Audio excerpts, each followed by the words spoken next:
መሐልና ዳር አድርገውት አንዱ ከፊት አንዱ ከኋላ ሆነው ከዛ ባላሰበበት ያው አንቀው ጥለውት ደጋግሞ ወግተው እግሩን አስረው እስከ አንገት መቁረጥ ነው የደረሱት። አልቃይዳ የሚሰራው ስራ ነው የሰሩት። ይመጣል ብለን እየጠበቀ እንደ አይነት ነገር ይሰማል። በራሱ ጫማ ማሰሪያ አስረው ወቅቱ ነፍሱ አልወጣም ሲል አንገቱን ቀልቶት ለጅብ ነው የሰጡት። አስከሬኑን ያለበትን በዶዘር አስቆፍሮ ነው ያወጣው እና ግድያው ደግሞ ለሰው የሚነገር አይደለም፣ ቀፋፊ የሆነ ግድያ ነው።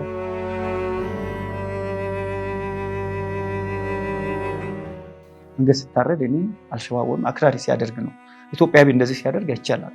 ስለ ባጃጁ ሲያቅዱ ሳይገል ባጃጇን ደላላ ሲፈልጉ በስርዓት ቢላ ገዝተው የሚጸጸቱ ሰዎች አይደሉም ሲያዩን የሚሰድቡን። ፍርድ ቤት ስንገናኝ ተገቢ ፍርድ አላገኘም። አንድ ሞት አይደለም የሞታ 2-3 ሞት።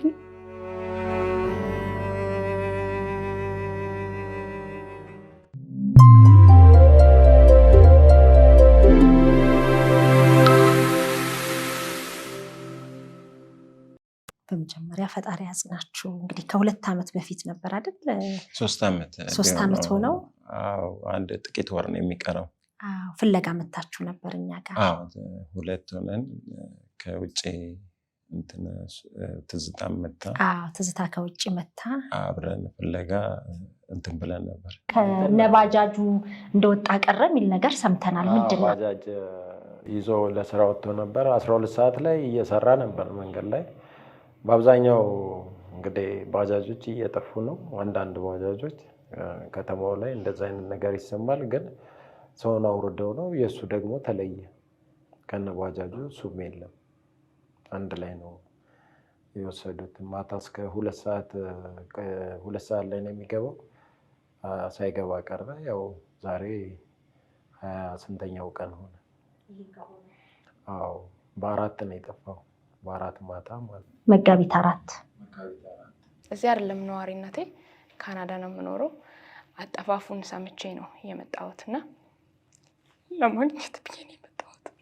ወንድሜን ካየሁት በጣም ረጅም ጊዜ በእነዚህ ይመጣሉ ብዬ አላሰብኩም እና እባካችሁ ያለበትን ኦር የምታውቁት ነገር ካለ እንድታሳውቁኝ። እስቲ ራሳችሁን አስተዋውቁልን በድጋሚ። እኔ አባት ነኝ፣ መለሰ ወዳጆ እባላለሁ። የዳንኤል መለሰ አባት ነኝ። እኔ እህቱ ነኝ፣ ቤቴሌም መለሰ። ዘርፉ መላኩ እባላለሁ። ያው የሱ እህት ባለቤት። ቤተሰብ ናችሁ። ምንድነው የተፈጠረው? ዳንኤል ምንድነው የገጠመው? ዳንኤል ማለት ያው ከዚህ በፊት እንዳስረዳ ነው መጋቢት 4 2015 ዓ.ም ያው እንደወጣ አልተመለሰም። አሁን በዛ ችግር ውስጥ እንዳለን ያው ብዙ ጊዜ ሲቆይብን እንዲህ ፖስተሮችን የተለያዩ ነገሮችን ደብረ ዘይት ላይ መለጣጠፍ ጀመረን። ያው ፖስተሩን ያዩ ሰዎች የተወሰኑ ሰዎች በእለቱ የነበሩ ሰዎችን ጠቆሙን። የጠቆሙንን ሰዎች ቢያንስ ከ30-40 ሰው በላይ የቢሾፍቱ ከተማ ፖሊስ ምርመራ አድርጓል። እየጠራ አስሮ ከ4 ወር በላይ ታሰሩ አሉ፣ ብዙ ያሉ አሉ። መጨረሻ ላይ ግን እነኚህ ሰዎች በድርጊቱ ላይ ያልነበሩ ስለነበሩ አንዷ እንደውም ከዩኒቨርሲቲ ኔት የያዘችው ኢንጂነሪንግ ተማሪ የነበረች ናት እና እነኚህ ሰዎች ያው በሰው ጥቆማ እኛ አይደለንም እንዲነበሩ የተያዙት እየተጠቋቆሙ ነው። ከሱ ጋር ትውውቅ ያላቸው ናቸው። በእለቱ የነበሩ ሰዎች። በእለቱ ሲባል እስቲ ግልጽ እናድርገው። ምንድን ነበር በእለቱ? ማለት መጋቢት 4 እነኚህ ሰዎች አብረውት ነበሩ። አሁን አንዱ አዱኛ የሚባል ነው፣ አንዷ ሴቷን ስሟን አላውቀውም። እነኚህ አብረውት የነበሩ ናቸው። እስከ 9 ሰዓት አብረን ነበርን፣ ከዛ በኋላ አናቅም ነው የሚል ነው እነሱ የነበራቸው። ያው ምርመራው እንግዲህ አብረው የነበሩ ሰዎችን ይዞ ማጣራት ስላለበት ያው እነሱ ተይዘው ብዙ ጊዜ ቆይተዋል። በዚህ ከ40 ከዛ በላይ ሰው ምርመራ አድርጓል።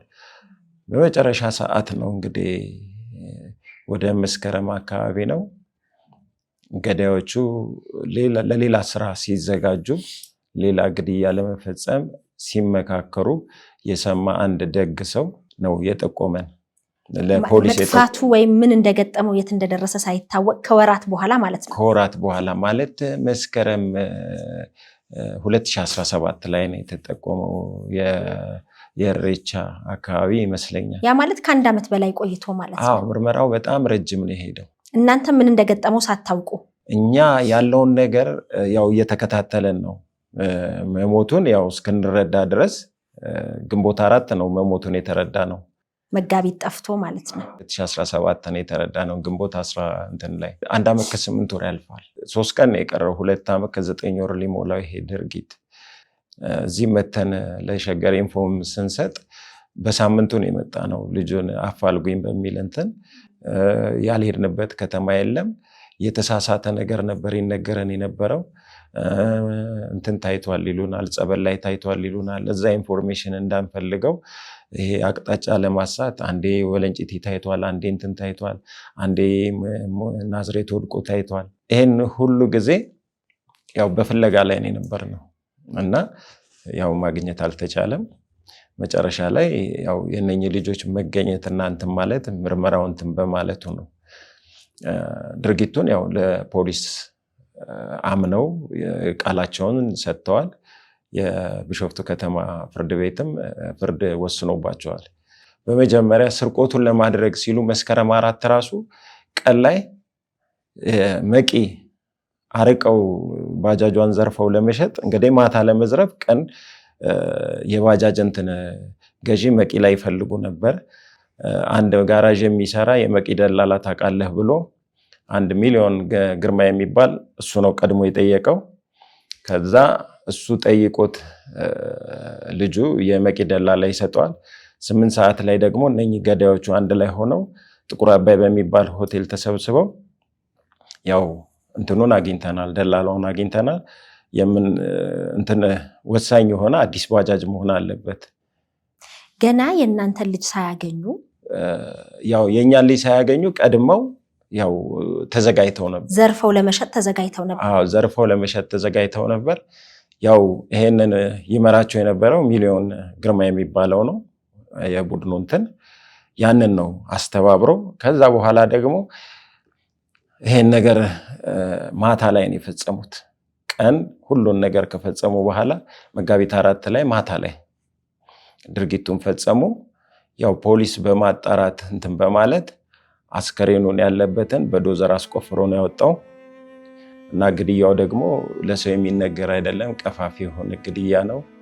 እግሮቹ ታስረው ታስረው አጣዳፊ አወጋገምን ብለው ምንድነው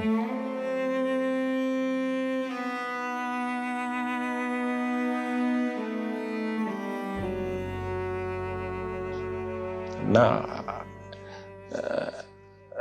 ጀነሬተር ጫንልን ብለው ነው ይዘውት የሄዱት። ጀነሬተር ተበላሽቶብን ለወፍጮ ቤት አምጣልን ብለው ኮንትራት ነው ይዘውት የሄዱት ወደ ሰንሻይ ነው የሚባል ወደ አንድ ከዛ ታግዘናል ጀነሬቱ ከባድ ስለሆነ ብለውት ነው መሀልና ዳር አድርገውት አንዱ ከፊት አንዱ ከኋላ ሆነው ከዛ ባላሰበበት ያው አንቀው ጥለውት ደጋግሞ ወግተው እግሩን አስረው እስከ አንገት መቁረጥ ነው የደረሱት። አልቃይዳ የሚሰራውን ስራ ነው የሰሩት።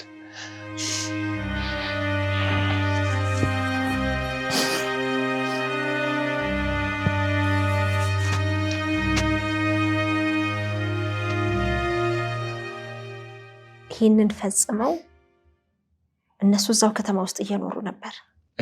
ለሌላ ድርጊት ሲዘጋጁ ጓደኛቸው የሆነ በአቅራቢያቸው ያለ ሰው የስልክ እንትናቸውን ይሄ ምንድነው የሚደዋወሉትን ነገር እየሰማ በቃ መደንገጥ ይጀምርና ለኛ እንኳን አይደለም ፖሊስ ጣቢያ ሄዶ ነው። የእናንተ እንደሆነ አውቆ ነበር? አዎ የኛን አውቋል። ስም እየጠሩ ነበር። ወንድምየው ሲያልፍ እነሱ ያንን እያሰቡ ወንድምየው ያልፋል እና ከባድ ነው ብዙ ነገር። ሰውየው ያንን ሲያይ በቃ አዝኖ ነው የጠቆመው። የዚህን ልጁ በ20 ዓመት የሚቆጠር እድሜ ያለው ልጅ እና የዚህን እድሜ በልተው ሌላ ደግሞ እንዴት ይበላሉ? ስለዚህ ይሄን ነገር ማጋለጥ አለብኝ ብሎ ነው ሄዶ ያጋለጠውና ያው ምርመራው ውሳኔውም 20 ዓመትና 23 ዓመትና 20 ዓመትን የተፈረደባቸው ድርጊቱን የፈጸሙ ኩማ አሰፋ እና ደረጀ ግርማ የ23 ዓመት እስራት ሚሊዮን የሚባለውን ድርጊቱን ያቀነባበረ የነበረው እንደገና ባጃጇን ልጁን ከገደሉ በኋላ ቤታቸው ወደ ሰንሽ ምንድነው ሻካች ወደሚባል ቦታ ጨለማ ውስጥ አምጥተው አቁመዋት እሱን ደወሉለት።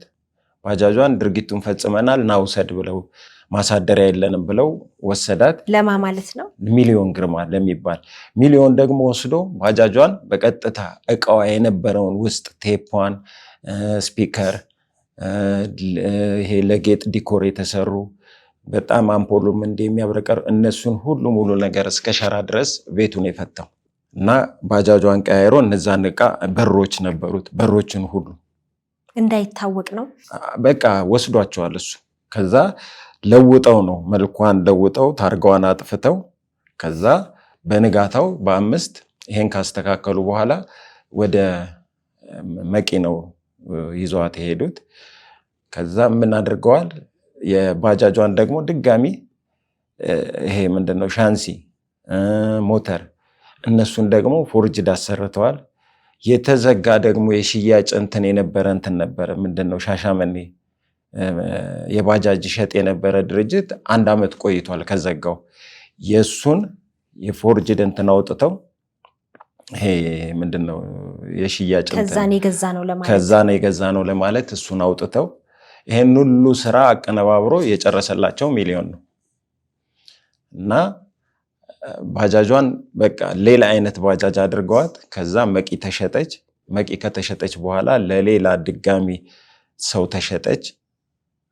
ይሄ ተብሎ ከዛ አላባ ላይ ነው የወጣው ታርጋዋ ያላባ ታርጋ ወጥቶ ተጭኖባት ያለችው። ከዛ ይሄንን ትልቅ የፖሊስ ክትትል እነኚህ ልጆች አስከሬኑ መርተው ባጃጇ ያለችበትን መርተው ሁሉን ነገር በእነሱ አማካኝነት ያው ተይዟል ንብረቱ። እስቲ ወደ አንቺ ልምጣ፣ ምን ትነግሪናለሽ? ከባድ ነው በጣም። የመጨረሻው መጋቢት 4 እንዴት ነበረ? መጋቢት 4 ከቤት እንደወጣ በስራ ላይ ነበር። ጠዋት ተነስቶ ሲወጣ ከአባቴ ጋር ነው የወጣው። ከዛ በኋላ ደግሞ በቃ በጠፋበት ሰዓት ሲጣየቁ የነበሩት ሰዎች ታናሽ ወንድሜ ማይቶታል ማለት 11 ሰዓት አካባቢ እዚህ አካባቢ አይቻለሁ። ወደ አንተ ልምጣ። አመሰግናለሁ። ዘርፎ መላኩ እባላለሁ። ያው ልጅ ዳንኤል ቤተሰብ ያው የሚረዳ በባጃጅ ሰርቶ ቤተሰቡን የሚረዳ ቤተሰቡን ለማገዝ ደፋ ቀና የሚል ልጅ ነበርና ያው መጋቢት 4 በ12 ሰዓት ያው ደብዛውን ስጠፋ እንደ ቤተሰብንም ፍለጋ ላይ ለፖሊስም በማመልከት በቤተሰቡ ጎን ሆኜ ስንቀሳቀስ ነበርኩኝ።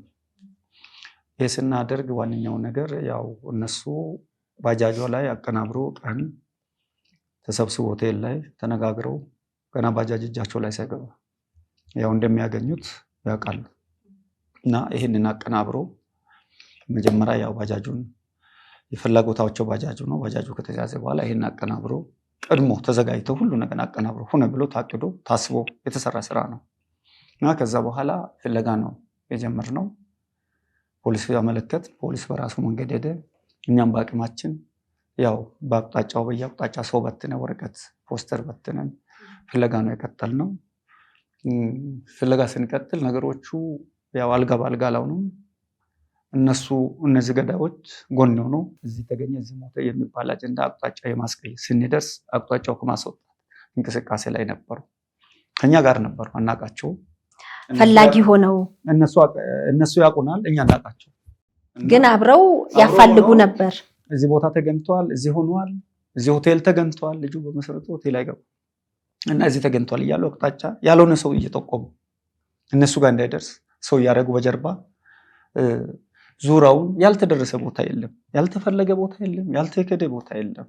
ልጁን ግን ራሳቸው ያው ህይወቱን ባዘግናኝ ድርጊት ጭካኔ እኔ አረመናዊ አክራሮች ሲያደርጉ ነው ያየሁት። በነበርኩበት በስራ መንገድ አንገት ሲታረድ እኔ አልሸባብ ወይም አክራሪ ሲያደርግ ነው። ኢትዮጵያዊ እንደዚህ ሲያደርግ አይቻላል። ዘግናኝ አስሮ 4 ሞት ነው የገደሉት። በገመድ በራሱ ጫማ ነው ያሰሩት። በራሱ ጫማ ማሰሪያ አስረው ወቅቶ አጣድፈው ነፍሱ አልወጣም ሲል አንገቱን ቀልቶት ለጅብ ነው የሰጡት።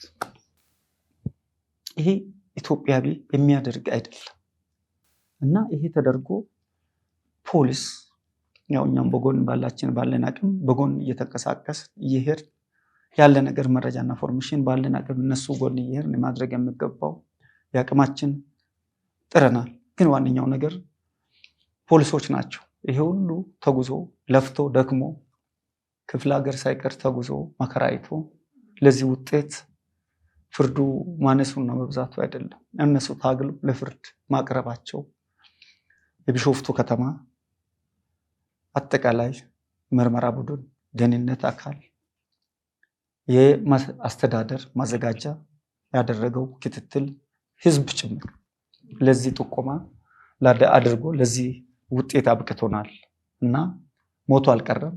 ለፊቴ ወይም ለፍርድ አቅርቦ ህግ በላይነት እንዲረጋገጥ እና ለስራቸው ታማኝ ሆኖ ለዚህ አድርገው ለፍርድ ቀርቧል እና ፍርዱ የቀረበው ፍርድ እነሱን የሚመጥን ያደረጉት ድርጊትን የሚመጥን አይደለም።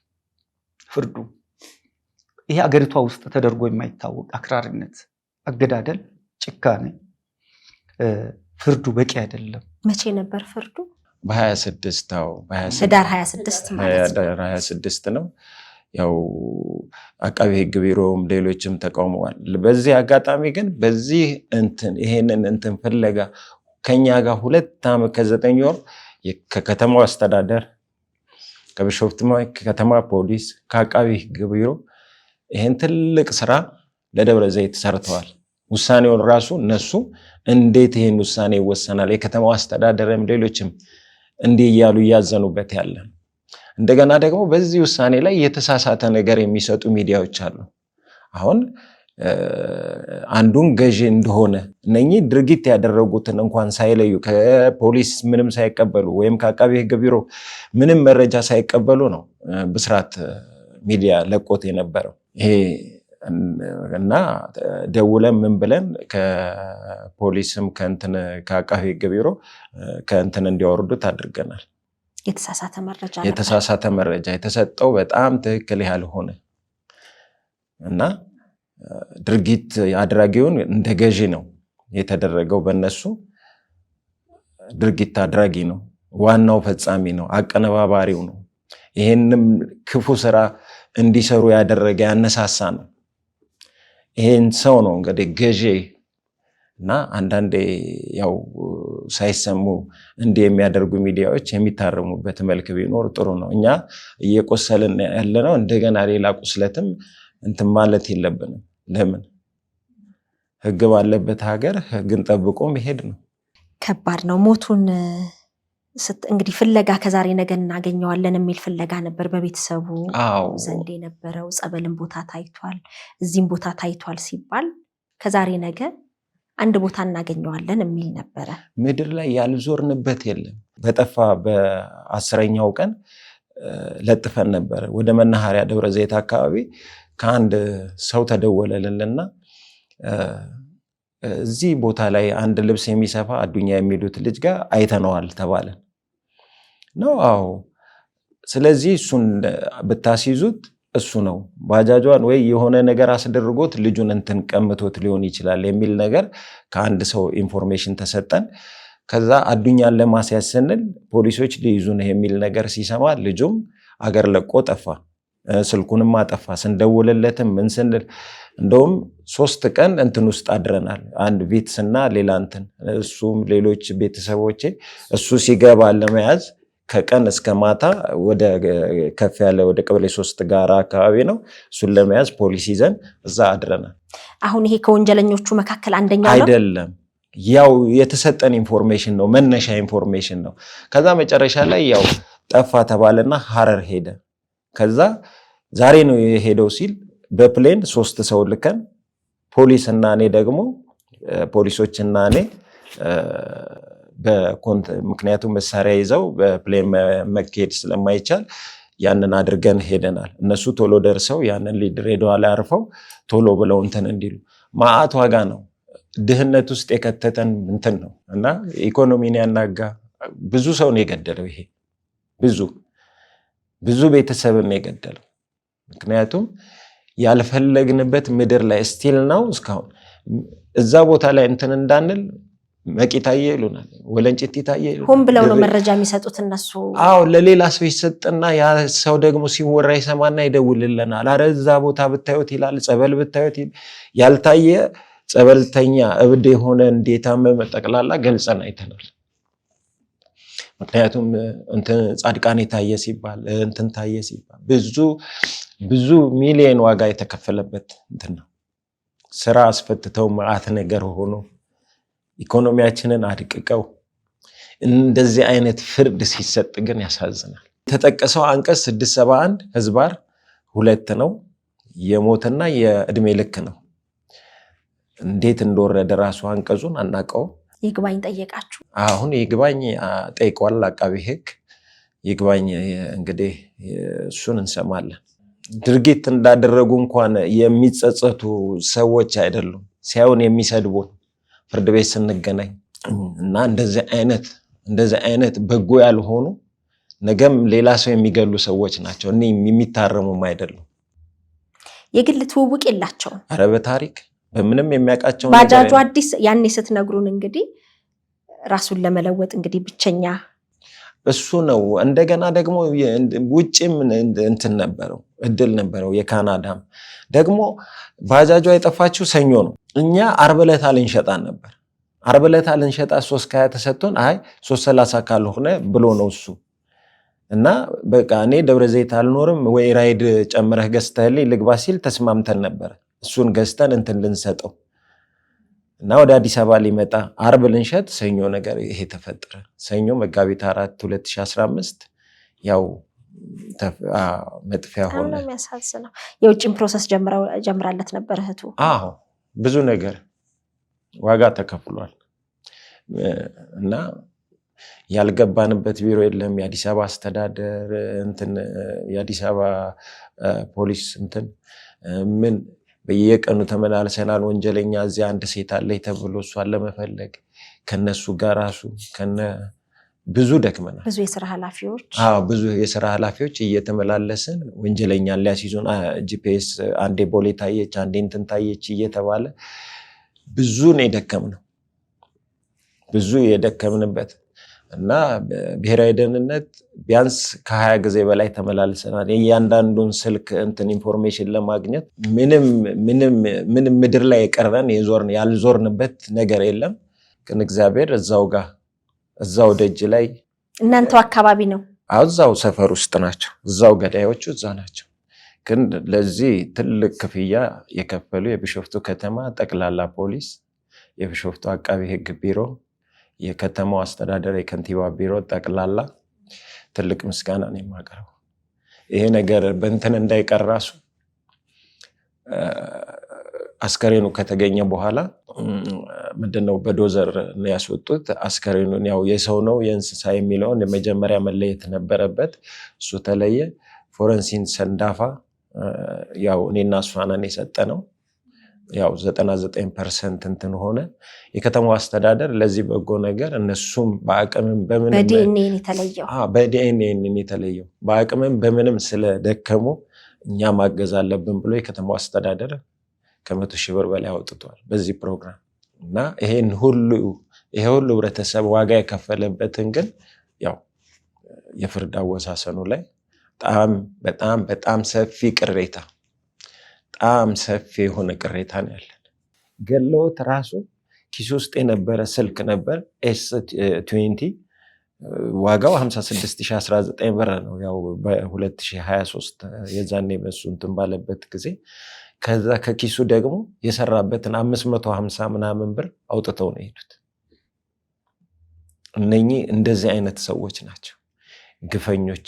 ቢላ ገዝተው በስርዓት ከመሞቱ በፊት ስለ ባጃጁ ሲያቅዱ ሳይገሉት ባጃጇን ደላላ ሲፈልጉ በስርዓት ቢላ ገዝተው እነኚህ እንደዚህ አይነት ሰዎች ናቸው ግፈኞች። ሲሙን ከዛ እንዳይሰራ አጥፍተውታል። ሲሙን አጥፍተውታል እና ተመልሰው ሁላ መጥተው መኖርና ለመኖሩን ቼክ አድርገዋል። ጅብ ይብላው ምን ይበል ዝም ብሎ አፈር ለበስ አድርገው እዛው ቀብረውት በሶስተኛው ቀን ተመልሰው አይተውት ብሎ ነው እነሱ ጥሎት ነው ሄዱት። በቃ ለጅብ ነው ጥሎት ሄዱት። ከዛ በኋላ በሶስተኛው ቀን ግን ተመልሰው ሬሳው አለ ወይ የለም ብሎ በሁለተኛ ቀን ላረጋግጡ ሲመጣ ያው ነገሮቹ እንትን ብሏል። ወደ ከተማ ውጪ ነው እንዲህ ሰው ማይመላለስ ማሳ ላይ አውጥቶ ነው ጀነሬተር ማሳ ላይ አለና ጭንልናል ብሎ ነው ይዞት የሄዱት። እሱ ያቅም ገና አውቆ አይጠይቁም። ሄደ ልጭን ሄደ። ያው ገንዘብ ነውና ሄዶ ልጭን ስል ነው ቦታው ሲደርሱ ማንም የማይሰማበት ቦታ ማሳ ላይ ነው ይሄን ድርጊት የተፈጸመው እና ጀነሬተሩም የለም። እዛ ሲደርስ እዛ አካባቢ ያለ ሰው ቢያንስ የሞተ ሰው አለ ወይም ጉዳት የደረሰበት ሰው አለ ብለው ለህግ አካል አልጠቆሙም? ሰው የለበትም? ምንም አልጠቆሙም። መጨረሻ ላይ ግን ምስክር ሆነው የመጡ ነበሩ። ከዛ ሰፈር ቢያንስ 4 ምናምን አስከሬኑን እዛ ጋር እንዳዩት ለፖሊስ መጠቆም እንደፈሩ ለፍርድ ቤት ውሳኔ ሲሰጡ አይቻለሁ። ያው ፍርሃት ነው። እኛ ድርጊቱን የፈጸመ ሰው ስላልታወቀ ፍርሃት ስለነበረ ከከተማም ወጣ ብሎ ስለነበረ ያው ራሳቸውን ለማሸሽ ነው። የት ነው ከከተማ ወጣ ብሎ ሲባል? ሽንሻ የሚባል ማሳ ነው። ማሳ ውስጥ ነው። ህዝቡ ወደ ከተማ አይደለ ያለው፣ ማሳ ነው ያለው። ማሳ ነው ሜዳ ማለት ነው። እርሻ መሬት አለ፣ የሆነች እንጨት ዛፍ አለች። እሷ ስር ነው ይህ ድርጊት የተፈጸመው። እነሱ ከተያዙ በኋላ ነው ድርጊቱን እዚህ ቦታ ላይ የፈጸምነው ብለው የሄዱት። እንትን ብለው መርተው የከተማው አስተዳደር ዶዘር አዘጋጅቶ እንትን ብሎ ተቆፍሮ ነው የወጣው ያ ነገር። ቀጥታ ከምርመራ በኋላ ነው የተገኘው ውጤቱ። በኋላ ከቁጥጥር ስር ከዋሉ በኋላ ነው ቀጥታ ቦታውን እንዲያሳዩ ወንጀለኞችን ይዞት ሄዱ። ቦታውን እንዲያሳይ ፖሊስ ከቦዞ ሄደ። ያ ቦታውን አሳየ። ቦታው በትራክተር ብዙ ማሳ ተቆፍሮ ነው በትራክተር። ያ ቦታ ማሳ ከሆነ መቼም ገበሬዎች መሬቱን ለማልማት ሊሰሩበት ሲመጡ አላዩትም ወይስ?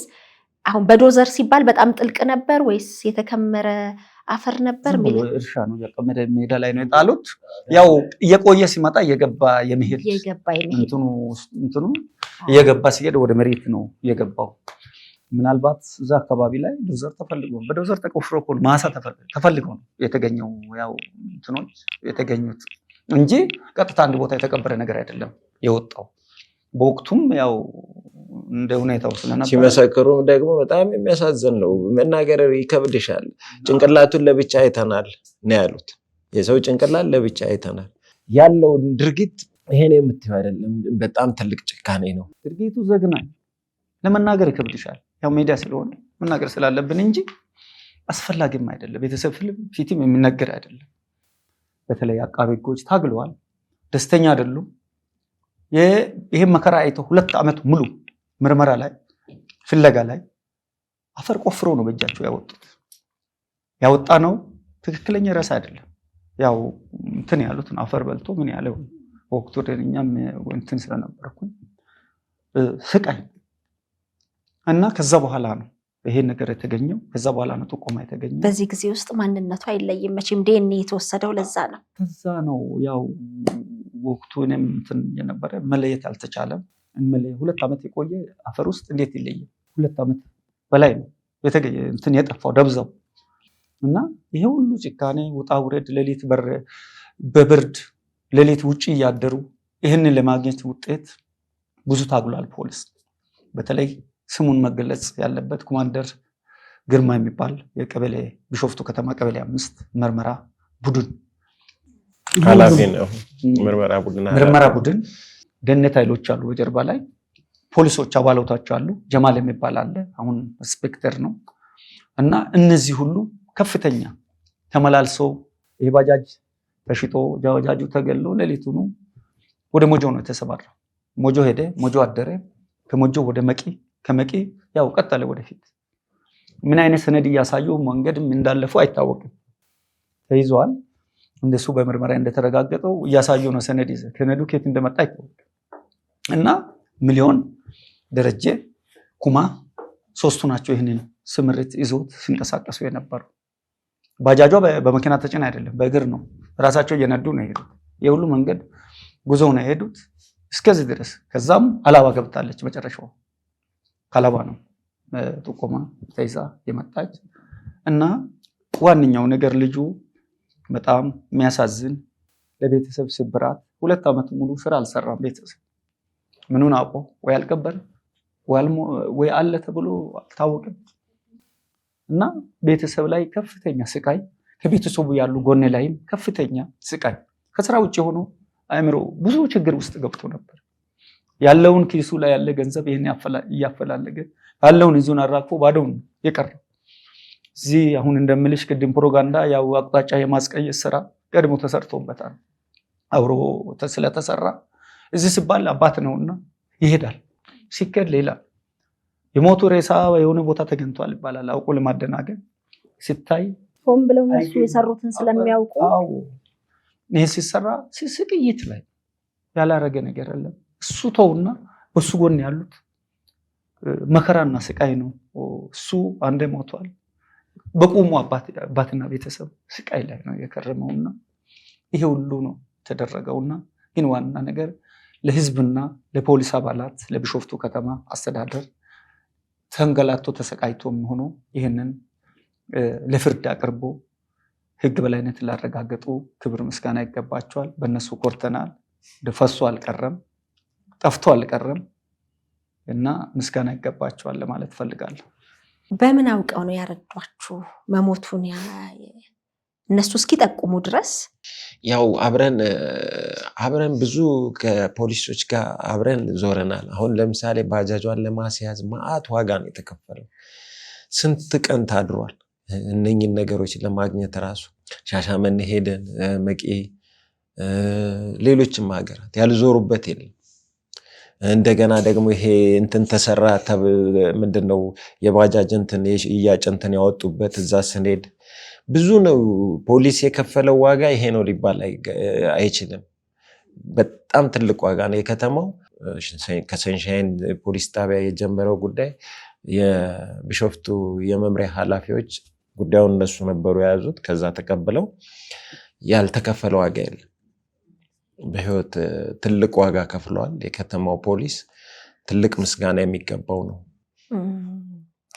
ከጠፋ ከረጅም ጊዜ በኋላ ወይም 2 ዓመት ሊሆነው አካባቢ ነው ሀዘናችሁን እንኳን የተረዳችሁት። በምንድን ነው አሁን ይሄንን እነሱ ከተያዙ በኋላ ነው መሞቱን ያወቃችሁት? አይ ያው ድርጊቱን ሁሉን ነገር አውቀነዋል። ያው በምን አወቃችሁት? እንዲሁ እንዳባት ያው እስኪን እንዲሁ ይሰማኝ ነበር። ምክንያቱም እነኚህ ልጆች ያው ተባራሪ እንትን መውጣት ጀመረ። እነኚህ ልጆች እንዲገዳይ ናቸው ምናምን ያው ለጆሮ የሚሰሙ ነገሮች አሉ፣ ግን ሳታረጋግጪ ምንም የምትይው ነገር አልነበረም። እና ህብረተሰቡ የከተማው ማህበረሰብ ጠቅላላ ያወራው ነበር ይሄን ነገር። እነሱ የተያዙትን እንትን ያሉትን አንዳንድ ደግሞ እስር ቤት ገብቶ የወጡ ሰዎች ከነሱ የሚሰሙት ኢንፎርሜሽን አሉ። ያው ከተማውን አዛብቶት ነበር ወሬው። እንግዲህ እስረኛ ለእስረኛ በሚነጋገረው ነገር ወደ ውጭ እየሾለከ የወጡ ነገሮች ነበሩ። የሚፈቱ እንዲህ አነስተኛ ነገር የሰሩ ሲወጡ ያው ወሬው ነበረ። አዎ እኛ ጋር እንሰማው ነበረ። በእነዚህ አማካኝነት ይሰማ ነበር። ይህንን ሁሉ ያደረጉት የተወሰነባቸው ውሳኔ ወይንም ቅጣት ተገቢ አይደለም፣ ከሰሩት ስራ የሚመጣጠን አይደለም ነው አሁን ቅሬታችሁም? እንግዲህ አዎ የሚመጣጠን አይደለም። አንድ ሰው በጩቤ ወቅቱ ሰላማዊ በነፍስ የተረፈ ሰው ከ15-10 በላይ ነው የሚፈረደው። ይህ ሰውዬ ጭራሽ ቤተሰብ ለቀበረው ይታወቃል። እዚህ ቢሾፍቱ ላይ የተገደለ እንትን ራይድ ላይ የተገደለ ልጅ ሬሳ ቤተሰብ አግኝቶ ቀብረዋል። ይሄ ግን ሬሳ ተውና የተገኘው ነገር እኔ በቦታው ስለነበሩ ከባድ ነገር ነው። እኔ አዘግናኝ ነው ለእኔ ደረሰ። ሁሉ ነገር ያደረኩት ዲኤንኤን ወስጄ እንትን ያልኩት እኔ ነበርኩኝ። ሁኔታው የሚያውቀው በሙሉ አውሬን ከፖሊሶች ጋር ሆኜ እስከ መነሻው ድረስ ሳይ ነበር። በጣም አዘገናኝ። ሬሳ ለቀበረው እንኳን እንጂ እሱ ሬሳውን አግኝቶ አልቀበረም። የተቀበረው የሌለ ነገር ነው ያለ ነገር ሰብስቦ በፍለጋ እና ይሄ ነገር ተገቢው ፍርድ አልተሰጠም። መፈረዱ ተፈርዷል። መፈረዱ የህግ በላይነት አረጋግጧል። ግን መጨረሻ ላይ ግን ተገቢውን ፍርድ አልተሰጠም፣ አላገኙም የሚል ቅሬታ ልናቀርብ የቻልነው። እኔ መናገር የምፈልገው አሁንም ለቢሾፍቱ ከተማ ህዝብ እንደዚህ አይነት ስቃይ ደርሶብን ይሄንን ነገር እንደ ራሳቸው ልጆች አይተው ይሄ ትልቅ ትልቅ ትልቅ እንትን መሆን ያለበት ነው። ትልቅ ምክንያቱም እያንዳንዱ ልጅ አለው ምን አለው በእኔ አይድረስ በእኔ ይብቃ። የሰዎች ልጅ የሰው ከዚህ በኋላ በማንም ህይወት አይጥፋ። በተለይ እነኚህ የባጃጅ አሽከርካሪዎች በጣም ነው የሚያሳዝኑኝ። በጣም ብዙ ነው የተጎዱት። ስለዚህ እንደው ፍትሁን እንደሚሻሻልበትን መንገድ የከተማው አስተዳደር፣ የከተማው ከንቲባ ቢሮ፣ የአቃቢ ህግ ቢሮ፣ የቢሾፍቱ ከተማ ፖሊስ ድርጊቱን እንደገና በድጋሚ እንዲያጠናው ነው የምፈልገው። ምክንያቱም ይህን ፍርድ እኔ በታሪክ አልቀበለው። ምክንያቱም እነኚህ ገዳዮች የጭካኔ የአልቃይዳን ግድያ የገደሉ እንደዚህ አይነት ፍርድ የከተማው ማህበረሰብ ራሱ ሲሰማው ምን እንደሚል አላውቅም። እኛ ችለነውን የኖርነው እንደገና ደግሞ በጣም ዝም ብለው ለገበያ እያሉ በስሜት የሚወጡ ሚዲያዎች ደግሞ እንደው ከድርጊታቸው ቢቆጠቡልን 10-20 ጉዳት አንጎዳ። እንዲያየን እያሉ አሁን በየደቂቃው ነው ያዩትን ወደን የሚልኩት ሰዎች። አዎ እንዴት ነው እውነት ነው ይሉና ይልካሉ። በቴሌግራም ላይ ሌላም ላይ ምናምን ይልኩልናል። እና የማያዩትን ነገር ሁሉ ስህተት ነው እየተዘገቡ ያሉት። ምክንያቱም ምንጩን ካጣራው ከፖሊስ አካል ካጣራው የአቃቢ ህግ ቢሮ ጉዳት ከደረሰብን ከኛ ነው መቀበል ያለባቸው። በጣም ከባድ ነው። እግዚአብሔር ያጽናችሁ። እንግዲህ ይግባኝም ብላችሁ ጉዳዩ በድጋሚ እንደሚታይ እናስባለን። ምክንያቱም ለሌላው መቀጣጫ መማሪያ መሆን አለበት። በእንዲህ አይነት ሁኔታ የሰው ደም ዘግናኝ በሆነ ሁኔታ ለገንዘብ ምናልባት እንዳላችሁት ባጃጇ እንግዲህ 330,000 ብላችሁን የቀረው በዛ ነው። አሁን ግን የባጃጅ ዋጋ ደግሞ ወደ 500 ምናምን ሺህ ብር ገብቷል። የፈለገው ዋጋ ቢሆን ልልሽ የምፈልገው ይሄንን እዚህ ነገር ላይ እየጨመረ ሲሄድ የሌብነቱ ምንትን እየጨመረ ነው የሚሄደው። ስለዚህ እንዲህ የባጃጅ ሰራተኞች እንደው ቢጠነቀቁ በእኔ ልጅ ይብቃ። ኮንትራት በጣም የማይሆን ሰው አለመጫን። ምክንያቱም ከባድ ነው። ሌላ ግድያ ሊያደርጉ ሲሉ ነው የተያዙት። እንግዲህ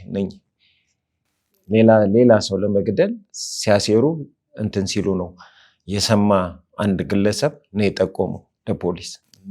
ከባድ ነው ድርጊታቸውን አጠገባቸው ሆኖ የሚያውቅ አንድ ግለሰብ አንድ 2 ግለሰቦች ናቸው እንግዲህ ለፖሊስ የጠቆሙት። እና እነሱም በዚህ አጋጣሚ አንድ አካባቢ ነው የምትኖሩት? አንድ ከተማ ነው ወይስ? አንድ ከተማ ነው። እኔም የምኖረው እዛው አካባቢ ነው፣ እነሱም ወደዛው አካባቢ ነው የሚኖሩት። ያው አታውቂያቸውም፣ የሰው ብዛት አለ። ሲወጡ ሲከታተሉ ነበር። ሲፈለግም ጎን ላይ ነው፣ ርቀት የለም፣ ብዙ ርቀት የለም። እያዩ ነው ሲወጡ፣ እያሾፉ 200 ሜትር ቢሆን ነው፣ ቅርብ ለቅርብ ነው። እያዩ ነው። አንድ አካባቢ ላይ ገዳዮች የነበሩ ገዳይ ጋር ቡና አብሮ እየተጠጣ ነበር። አልታወቅም፣ መቼም ማንነቱን አታውቅም። ነገሮቹ ከወጡ በኋላ ነው፣ ከምርመራ በኋላ ነው። እዛው አካባቢ ደግሞ ሌላ ኢንፎርሜሽን እየሰጡ እኛን ያሰቃዩ ነው። በዛ ሲያስቀይሱ ነበር። ታየ፣ ወለንጭቲ ታየ፣ ድሬዳዋ ታየ፣ ሐረር ታየ። ምን ፖሊስ እኮ ከኛ ጋር ያልገባበት ቦታ የለም። እዛ ሆኖ እነሱ ናቸው ያልገባበት ያልደከመበት ቦታ የለም። እኔ በዚህ አጋጣሚ ግን ምርመራ እያደረገልኝ ሰንሻይን ፖሊስ ጣቢያ የነበረ አንድ ዋና ሳጅን ታሪኩ የሚባል በሆነ ግድያ ተገሏል። የዛኔ የደብረ ዘይት ሞት ምንድነው ሰንሻይን ፖሊስ ጣቢያ በነበረ እንትን በጣም የሚያሳዝነኝ ነው። እግዚአብሔር ነፍሱን በገነት ያስቀምጣት። በጣም የኔ ምርመራ እያደረገ ምርመራውን እጁ ላይ ያለ ነው የሞተው። በጣም የሚያሳዝን ነው። ይሄን ምርመራ ከ20 ሰው በላይ አይቶታል። ከ20 ሰው በላይ መርምሮታል። ብናገር መዓት ናቸው። ሁሉንም ማመስገን ነው የምፈልገው። የቢሾፍቱ ከተማ ፖሊስ ዋጋ ከፍሏል። የሚያሳዝንም እንደዚህም አይነትም አለ። ምርመራ ላይ ያለ እንደዚህ መጎዳቱ ራሱ በጣም ነው የሚያሳዝነኝ። በጣም ጠንካራ ፖሊስ ነበሩ። እግዚአብሔር ነፍሳቸውን በገነት ያስቀምጣቸው። ብቻ ምስጋና ይድረሰው። ከባድ ለዚህ ታግሎ ለዚህ የሰሩት ነው የምለው። ደጋግሜ ስላየው ስቃቸውን ስላየው መከራቸውን ስላየው ነው እኔ ደጋግሜ ስለዚህ ጉዳይ የምጠቅሰው። የሄዱበት ስቃይ የሄዱበት የተንገላቱበት ስላየው ነው እና ከባድ ነው ለቤተሰብ። አሁን አባትየው ቀብረዋል፣ በዛ አምኗል። ግን ይሄ ኢትዮጵያ ሕዝብ መልስ ይስጠው ብዬ ነው የምናገረው። እንግዲህ የተመለከተ እናንተንም እግዚአብሔር ያጽናችሁ እንዲል በተደረገው እጅግ አስነዋሪ የሆነ ጭካኔ የተሞላበት ከሰው ልጅ ከፍጡር የማይጠበቅ በእንዲህ አይነት ሁኔታ ላደረጉትም የተሰጠው ፍርድ ተገቢ አይደለም የሚለውን የሚመለከተውም አካል እንዲሰማና ጉዳዩ እንዲታይም ነው። ሀዘናችሁም መብሰልሰላችሁም ስቃያችሁም ቀላል ጊዜ አይደለም። 3 ዓመት ለሚጠጋ ያህል እና እግዚአብሔር ያጽናችሁ ነው ምለው። ደግሞ መጨረሻ ማለት የምትፈልጉት ነገር ካለ?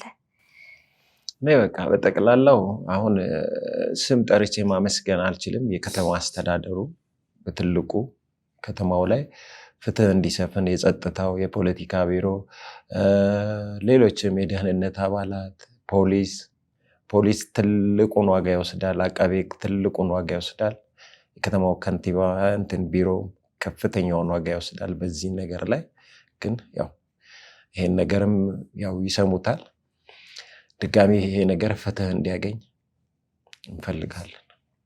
ሰፈር ላይ ሌሎች ነገር አነስተኛ ነገር ለሰረቁ 15 ዓመት 20 ዓመት ሲሰጥ ይሄን አይነት ከፍተኛ ግድያ ህዝብን ማስተማር እኔ ልጅ መብቃት የሚገባውን ነገር እንደገና ይሄን ነገር ሲሰማ ሌላውም ሊነሳሳ ይችላል። ምን ይሄን ሰርተን እነኚህ ይሄን ያደረጉ የተፈረደባቸው ይሄንን ነው፣ እኛ ደግሞ ቀለል አድርገን ብንሰራ ምን የሚፈረድብን የሚል ነገር ይመጣልና የሚሰሙ የፍትህ አካላት ሌሎችም እንግዲህ ይሄ ትልቅ ድርጊት ነው። ይሄን ፍርድ እንዴት እንደሚያዩት ከነሱ መስማት እፈልጋለሁ። ስልኬን ማስቀመጥ እፈልጋለሁ። 0912 22 89 18 መለሰ ወዳጆ ከነሱ መስማት እፈልጋለሁ። ተገቢ ነው ወይ የሚለውን ማረጋገጫ ይፈልጋሉ። ተገቢ ነው ወይ? ምክንያቱም ይሄን የከተማው የቢሾፍቱ ከተማ ፍርድ ቤት የወሰነው ውሳኔ ተገቢ ነው ወይ የሚለውንም ከእንዲህ የፍትህ አካላት መስማት እፈልጋለሁ።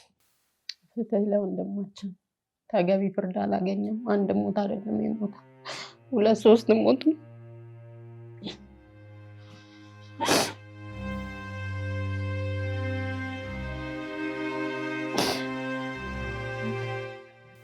ይመጣል ብለን እየጠበቀን እንደ አይነት ነገር ይሰማል።